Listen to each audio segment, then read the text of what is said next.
Здравейте, уважаеми! Както най-тържествено ви обещах в края на 4-ти епизод, днес ще открехнем завесата на това как се композира музика за филми. Първо ще проследим нещата как се случват в едни от най-големите холивудски продукции и ще го разберем от първа ръка. От бившия ръководител на музикалното производство за Уолт Дисни, Анди Хил. След това ще ви пренесем на родна почва и ще си поговорим за музиката във филма «В сърцето на машината» с композитора Виктор Стоянов и Александър Сано. Така че, госпожа, давай клапа и да започваме. Музика направо, епизод 5, тейк 2.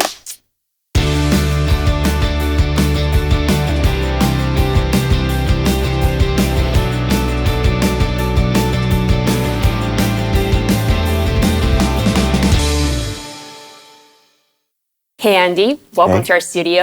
Thank you, Bonnie. How would you explain your title VP of Musical Production for Disney back in the day to someone who knows nothing about musical production in movies?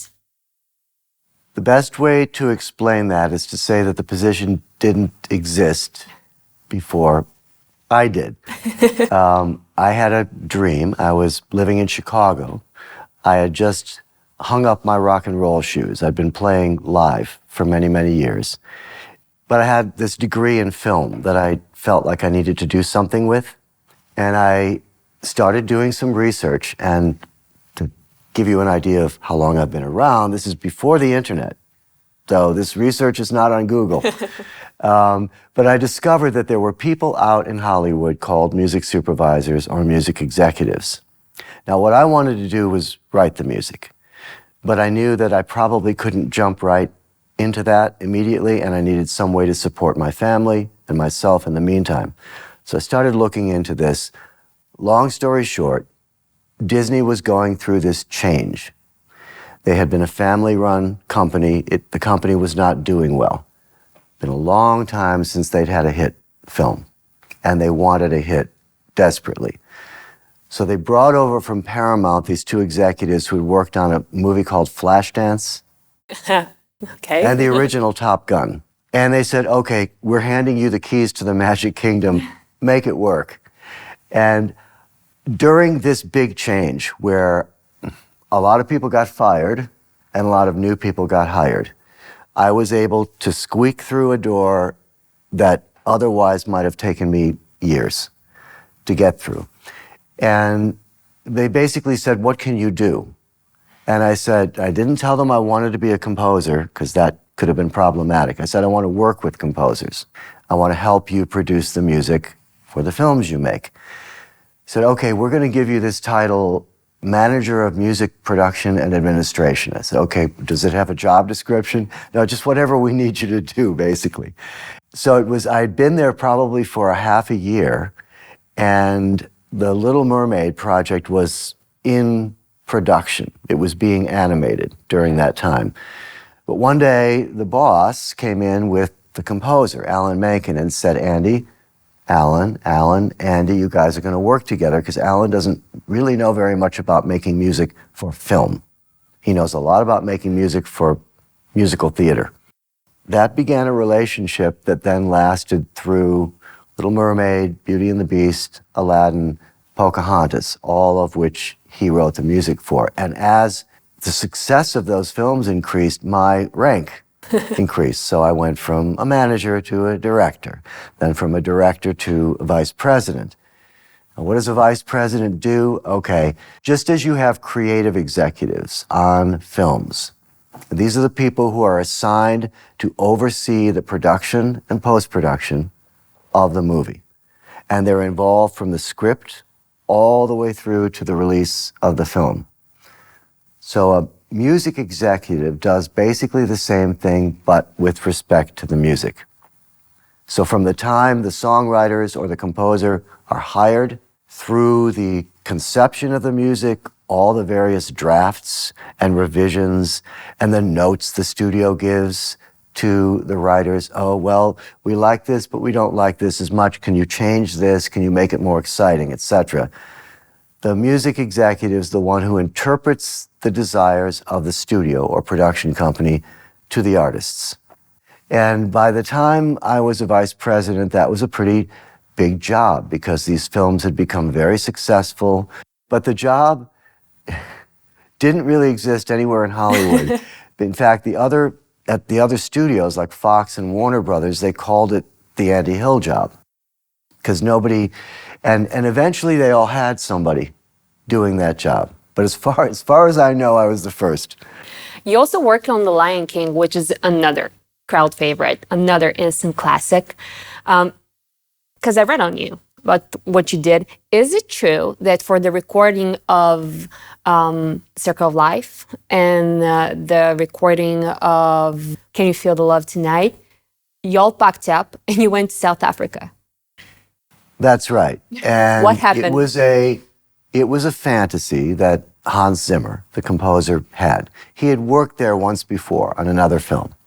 South Africa was in upheaval because apartheid was ending, and this was just before the election of Nelson Mandela. So Disney was terribly afraid there were going to be riots, blood in the streets, and anyone they send overseas, they have to insure, and the company's liable. So they said flat no, you're not going to go to Africa. And my job was basically to keep trying to convince them. So Hans would give me examples of what these people sounded like. It's a very unusual style of choral singing. And the only other thing I've heard that's even close to it is Bulgarian choral singing. The women's choir, the way they sing from the throats, the kind of overtones that come out of their nasal passages and so forth. It's a very exciting sound. It's thrilling. It gives people goose pimples. And we tried to get that sound in a Hollywood studio from professional studio singers. We tried again and again and again, because as I said, the studio didn't want to do this. But finally, we were able to convince them that there was no other way to get that sound but to go to Africa. And this was all part of a longer process. In the beginning, the film took place in Africa, but Elton John's songs didn't sound particularly African. Sure. And they were okay with that at first because they thought, well, this is Disney. Nobody's going to care that much whether it's authentic. But times were changing. This was the mid-90s. You might remember the term world music when that first started to appear. And artists like Peter Gabriel and Enya and Kate Bush and people like this first sort of were being heard. Suddenly people started to care. Does the music really sound like what it seems to be? If it's supposed to be Indian, does it sound authentically Indian? If it's supposed to be South American, does it sound authentically? So we made the case, the guys on the music team with me, that Lion King had to be different. That it couldn't just be a bunch of cute songs performed in this kind of almost vaudeville Broadway way. Somehow it had to feel more authentically African. And you can't believe how the music changed the studio's vision of that film. Like I said, they thought originally it was just this cute little film that would get sandwiched in between Aladdin and Pocahontas and hopefully make back its cost in profit. They had no idea. But the music changed the way people thought about it. All of a sudden they thought, this is big. This is an epic. And they got very ambitious. And they allowed us to start to spend money, which is what happens if the studio's ambition rises, then they're willing to invest more. So we spent all the money they could give us, including, chartering private jets to take the master tapes and the engineer and the principal singer, Lebo M, who is the Mas again, that voice that opens Lion King. We all got on a plane, we went to South Africa, we went out to the veldt, and we bussed in a troupe of South African kids who had been, for the weeks before that, had been trained by a guy I had hired over there to take Hans Zimmer's music, teach it to them, so that they could do these choir versions of the music. And it was amazing. And I remember calling the producer from the studio when they first began to sing and just holding the phone up, saying, "Can you hear this?" And he basically said, "We're going to make $1 billion." This movie's a hit, that nobody will ever have heard that sound, at least not in the West. So it was great. That's musical production on a whole different scale of what I've ever heard. Does that still happen, though? No. Well, at least not in Hollywood. The studios, everybody's become far more corporate, more conservative, more cautious. They still spend a fair amount of money on music. But being at Disney during that time was very unusual. It was all about the music. The music was what was winning Oscars and Golden Globes. And it was driving this thing that they then called the Disney Renaissance. It was a rare time to be there. I would say now, it's gone kind of back to where it was before that, which is that the focus is on getting on playlists. The focus is on streaming. The focus is on creating hits. And that's okay. That's always been a part of the business. But it's become, as I say, a little bit more corporate. Whereas this was like being part of some big creative movement. Sounds like it. Yeah. Wish I were there, actually, to witness it. Was Disney actually the first production company that started to use songs and music to really sell the story? Like Little Mermaid. That was a pioneering film, right? Other than, I mean, there were songs even in the early Disney films.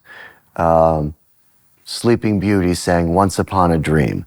Things like that, but they were not, usually it was one or two songs. The music wasn't at the core of the story Not the really way it was. at the core. So this was a new idea, and this came from the idea, okay, nobody was making films based on Broadway hits, My Fair Lady, things like that were not, those films were made back in the 50s, maybe the early 60s.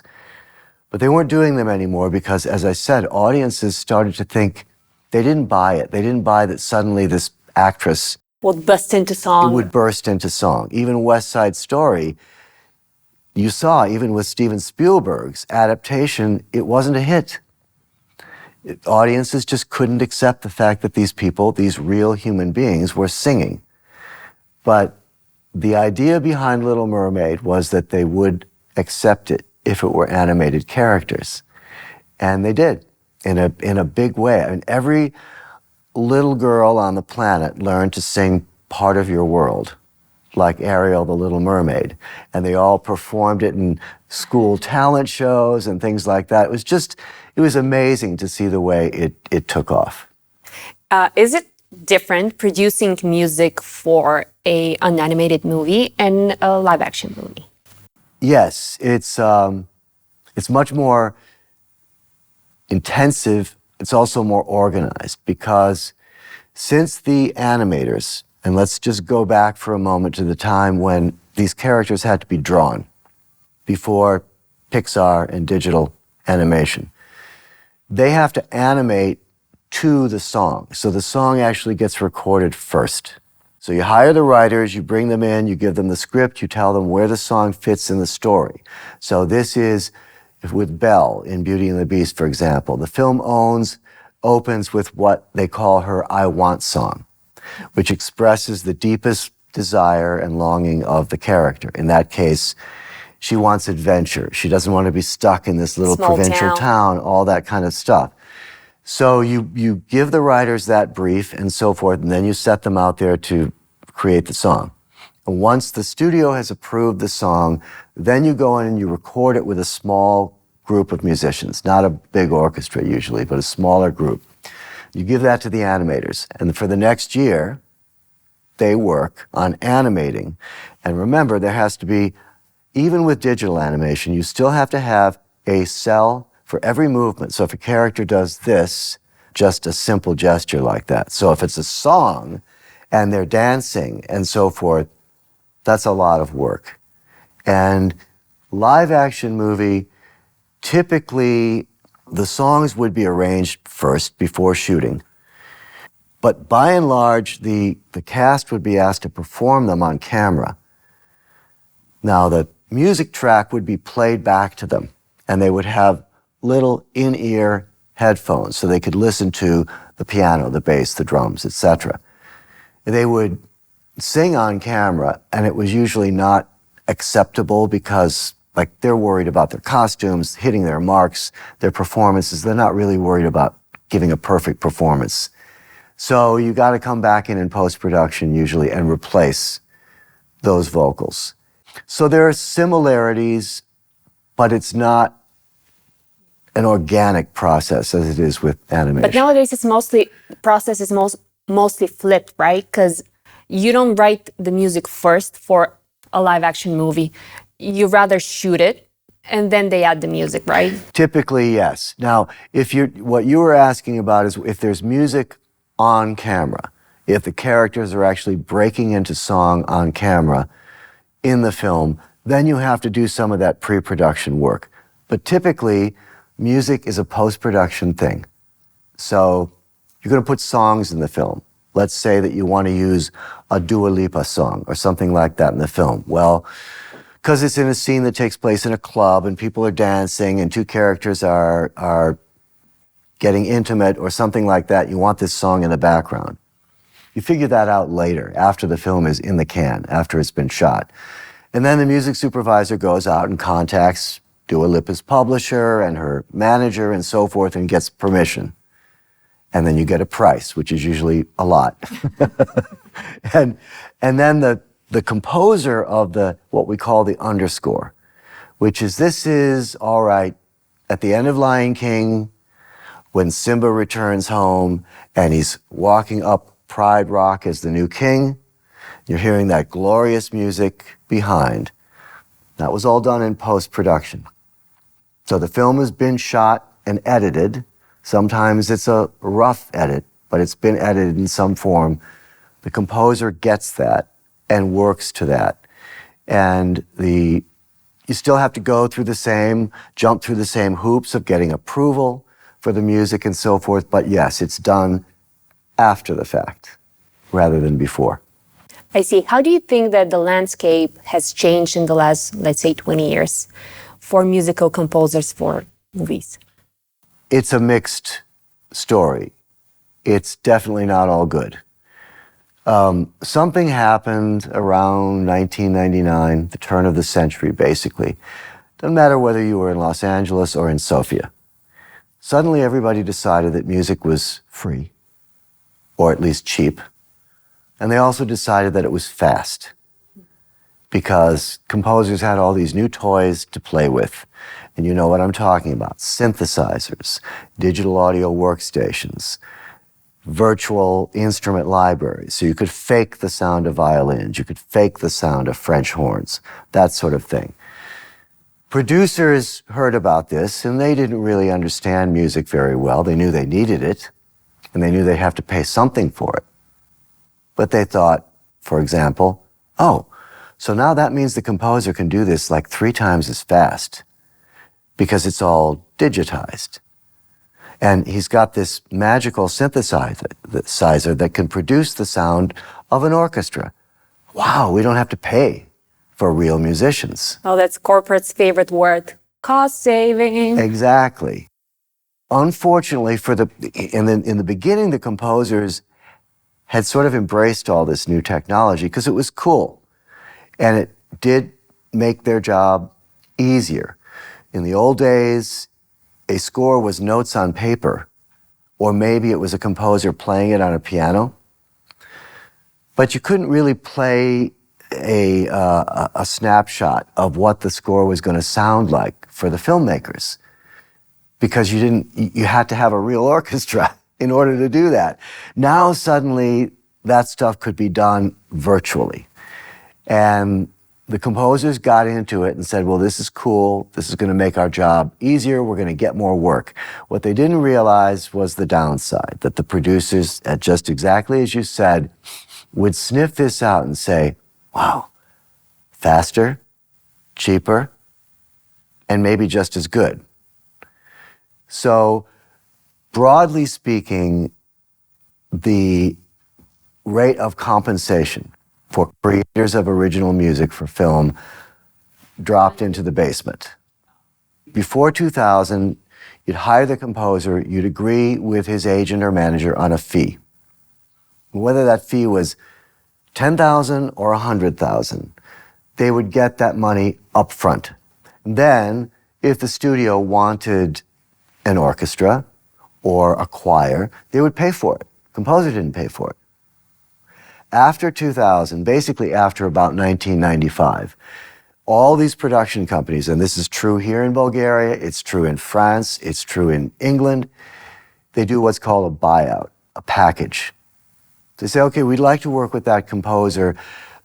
Okay, John, we'll give you 20,000 euro for everything. Yeah, but we want you to forfeit your rights to that music. And that's another issue, yes. So back in the day, John would have gotten that $20,000 up front just to write the music. And then the studio would have paid for the recording of the music and the mixing of the music and all of that. Now John has to do all of that himself for $20,000. And not only that, it's a package deal. He's going to assign his rights to the production company. It doesn't matter if it's Warner Brothers or a little production company here in Bulgaria that's a international co-production. It's been set up just to produce this one indie film. The composer is still going to sign over his copyright. It doesn't mean he signs over his authorship or her authorship. Still has to be credited, music by so-and-so, and they'll still collect their PRO, performance royalty income, which is different depending on what part of the world you're in. But yes, they lose their exclusive rights, their exclusive copyright, which means that they can't use that music in any other way. It's gone. It's been written, it's a work for hire, it's been written for that film and for that production company alone. And the only possible upside to this, because basically now all these young composers who want to get into this very busy game, and it's a good game because there's more product being made than ever before, more television, more video games, all of that kind of stuff. But there are essentially what has happened is that the pay scales have flattened. They've sort of bottomed out. So now you have all of these people, and essentially to make it, you have to be juggling 3 or 4 projects at the same time. So maybe you're doing a game, you're doing a television pilot, you're doing your friend's indie feature film, and kind of got all these pots on the stove at the same time, and you're expected to do everything very quickly. But yeah, the movie business is all about deadlines, it's all about the release date. And they don't start to think about music until they're in post-production. That's why it gets squeezed like that. Well, nowadays, due to the digitalization, okay, things might happen technically faster, but the conceptual part of coming up with the score for that live action movie, that doesn't really happen faster due to having a lot of choice online. No, that's absolutely right. And I'll give you a very real example from my current experience, which is here at the Film Scoring Academy of Europe. We have 15 students in the program right now. They're all wonderful composers, but they're still learning. And meeting deadlines like this is something that's kind of new to them. So we have this relationship with the London Film School. They send us, their students, short films, and we create music for them. So they sent us a film the other day, and I get an email from the filmmaker saying, my dub is on March 20th. Now, we've just got the film yesterday. So I need all the music by March 20th. And that's 10 days from now. So I wrote back to her, how long did it take you to write the script? How long did it take you to conceive the film? I mean, I wasn't nasty about it. I just said, honestly, you can't, this movie needs about 15 minutes of original music, and you really can't expect a composer to come up with that. They're going to have to talk to you. They're going to have to absorb what the film is about, what you want. All of that stuff, that's what takes time. Yeah, okay, if you've got these digital violins and digital clarinets and digital horns, you can produce a demo of the music fairly quickly. But writing the music doesn't happen any faster than it ever did. There's this misconception that this technology has somehow enabled them to create faster. And that's a problem. The perception of music as not having the same value as an actor's performance or as a writer's script. That's something new too. And I think there are a lot of people you can blame for this. You can blame Napster for one thing, because they went online in 1999 and started doing this peer-to-peer file sharing, which I'm sure you know about, where suddenly nobody had to pay for music anymore. So the artists who are producing that music still have to pay for it. It costs money to buy these toys. It costs money to go into the studio with your band. But a whole generation grew up basically thinking that they didn't have to pay for it.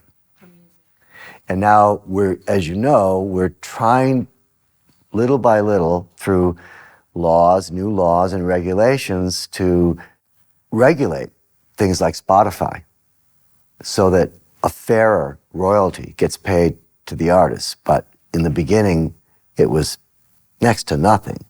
And you get 10,000, streams, you might earn 10 euros. That is abysmal. It's terrible. Everybody, musicians all around the world are fighting this, but they're not organized into any sort of guild or union. Musicians aren't so great at, they're usually fairly shy, kind of introverted people. They express themselves through their music. What do you think makes a movie score magic? Well, if you think about your own memories, for example, of movies. It might be a film like E.T., Steven Spielberg's E.T. It might be Star Wars. It might be The Lion King. Or it might be something much more intimate, just a little drama or something like that. If you were emotionally affected by that film, if it stayed with you, maybe you even went back and saw it a second or a third time, chances are that a lot of that had to do with the music. Now, when you're a composer and you're given this film, you sit there and you try to find something that roughly works against picture. And then you play it for the director or the showrunner or the music supervisor, and you get some notes and you get some feedback. And there's this whole massaging process that goes on. You're going to move it around. You're going to add different instruments. You're going to alter the key or something like that. And there's a point that happens to every composer who does this where you hit this sweet spot. And all of a sudden, the whole thing just comes alive. The performances seem better. The audience is more likely to laugh, to cry, to scream, whatever. And you can't do that with pre-packaged music. It has to be something where an artist is sitting down and working with you to find where that sweet spot is. And I bet you that all the films you remember with the most affection, Harry Potter. Well, yeah. Music. I mean, it's, they all, and those are brilliant. What is the last movie that touched you like that, music-wise, that you didn't have anything to do with production-wise? Actually, I really liked the German composer Volker Bertelmann, the work he did on All Quiet on the Western Front. It's an anti-war film. So he had to write a score that scored the action in the film, but at the same time maintained this point of view, like basically, this sucks. This is not what we want. This is not, and he pulled that off, which is a real trick, to be able to say, okay, yeah, this scene is exciting, but at the same time, it's like, ugh. It's like not exciting in a good way, like the hero coming to the rescue. It's exciting in a way that really makes you feel the ugliness of war. Do you have any parting words of wisdom to young Bulgarian kids who are just now dipping their toes into that pond of composing for movies? If you want to do this, realize that it's not like making beats for a pop song or a hip hop song. That what you're really asking to be is a filmmaker or a television maker or a game designer. It's not going to be first and foremost about your music. It will be about how well you understand what that game is supposed to be or how that film is supposed to make people feel. Now, if you love that, if you love film, cinema, you love games, you love television, that's a good start. Because you're going to be able to sit down with a director and say, I think I know what your movie might need. So watch a lot of films, read stories, get familiar with how stories are told and how the filmmaking process works. Then sharpen up your skills, practice on things that you can find online. There are lots of clips, short scenes and things like that that you can practice scoring. Get your equipment together so you have at least the basic tools of the trade, and then go study it. Because it will be very hard for you. It's an incredibly competitive business, so unless you have a little extra push from something like the Academy, it's going to be difficult for you.